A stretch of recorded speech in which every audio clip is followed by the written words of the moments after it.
So Roy Jones Jr. does an interview with Fight Hub where he doubles down his thoughts on Terrence Crawford versus Errol Spence, and he says Errol Spence cannot be the best until he fights Terrence Crawford.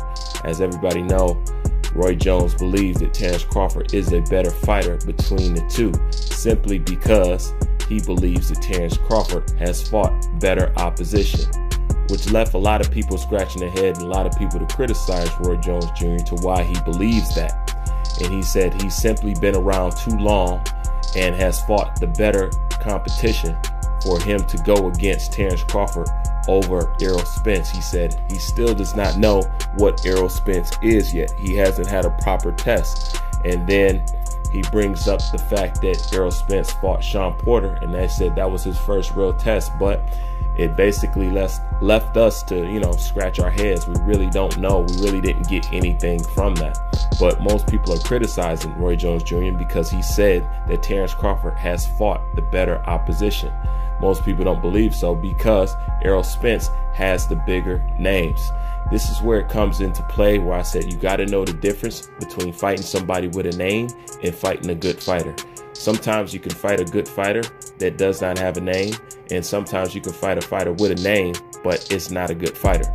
It's just like at this point, somebody really wanting credit for beating Manny Pacquiao. When Manny Pacquiao is a fighter that should have been beat already. These guys simply don't live up to, the fighters that would used to come off the assembly line. That's why he can still swim in these waters. But truthfully, can I give you credit for beating a Manny Pacquiao that Marquez beat, that Floyd beat? Of course, you can't. But he does have a name, so it looks like, or it appears like, you have fought the better opposition when really you're fighting guys who just have a name. And that's what Roy Jones ultimately means. Now, when you go over Errol Spence's boxing resume, you have to keep in mind, for the longest, Errol Spence's claim to fame was Chris Algier. As you know, Chris Algier is nobody considered no kind of a elite fighter, although a good fighter. He's nobody of really any stature, and his name carries some weight, but not a lot of weight. But before then, it was Chris Algier. Right after Chris Algier, then his claim to fame was a Kell Brook. Everybody know Kell Brook was damaged goods due to the broken eye socket of the fight he had with Triple G. And then Errol Spence goes on to break his other eye socket, which further leads the whole mythological thing about Errol Spence's power and him, hitting so hard. But then again, that came into question when he fight Mikey Garcia, who came up a weight class to fight him, and he could not put him out. It left people scratching and wondering, well, where's the power at? But then again, some things changed in his training camp, videos that I'll make later on today.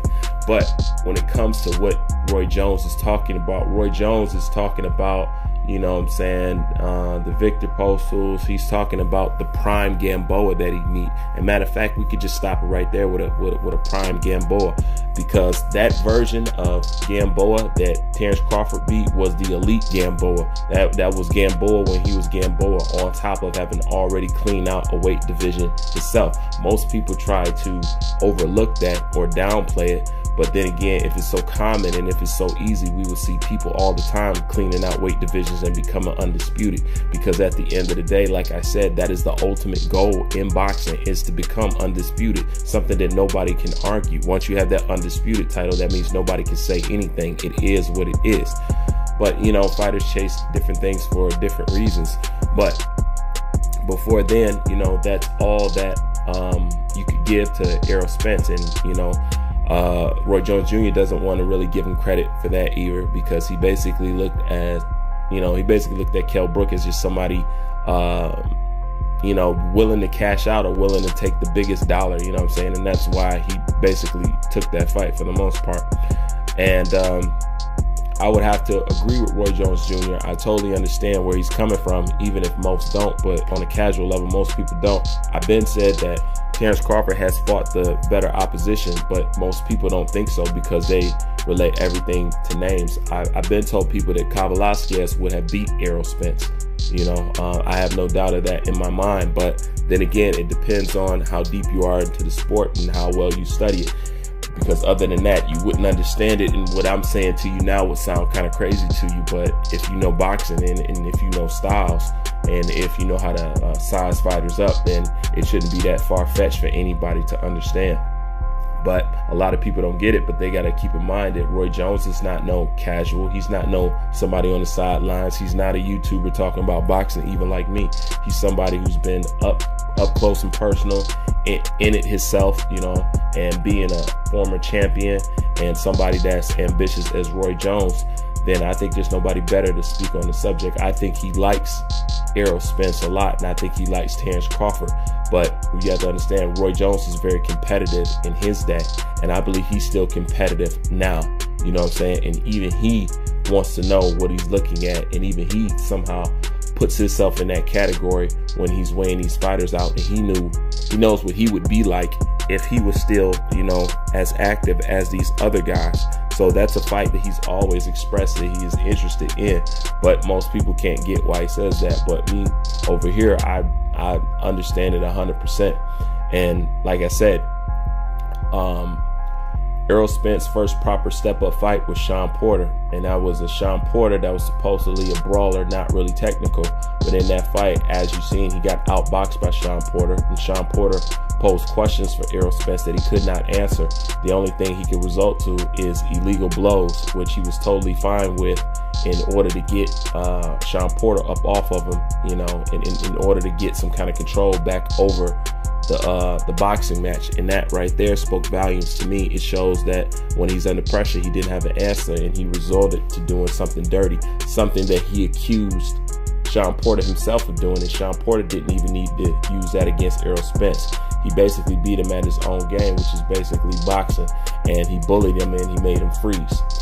Now, and all said together, when it comes to Terrence Crawford versus Errol Spence, I think that what Roy Jones is really saying is he want to see these guys fight right now. He doesn't want to wait for the business of boxing, because I believe that's how he did things and that's what he want to see. But this is a different time. This is a different era. And at the eye of the time, when you got promoters like Bob Arum on the end of things, I'm starting to understand a lot better why these fights don't get made on time. I mean, don't get me wrong, there's no doubt that Errol Spence has been ducking Terrence Crawford, but at the same time, when you got a promoter like Bob Arum who always complaining about money, and it seems to be a problem, and you see this from other fights on down, I'm starting to understand why these fights don't get made as promptly as they're supposed to, because the primary problem is the promoters. It doesn't really be the fighters, because, you know, the fighters, for the most part, they listen and they say and they do whatever their promotional team tell them. But anyways, leave your thoughts in the comment section. Tell me what you think. Bruce Van, I'm out.